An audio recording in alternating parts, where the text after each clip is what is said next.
यानी में से हम सीधा चली गए हमारा खेत में। हेलो गाइस, आज हम आया फिर से हमारा खेत में। ये जो हम लोग गाँव को ढे जो कि अब आधा एकड़ का इकट्ठा हो ही गया ना, आधो बाकी है। मक्का का घઉં ना देखे आधे से ये इतना घઉં कब तक उठावांगा।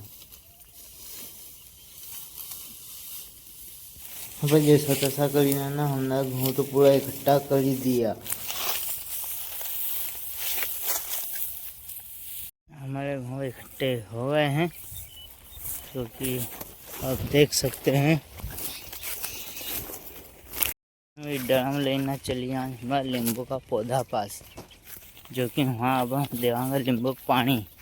हम आई आए नींबू का पौधा पास, अब एका में पानी दे दिया है, जो कि खेत में से भी वो पानी आई जाए।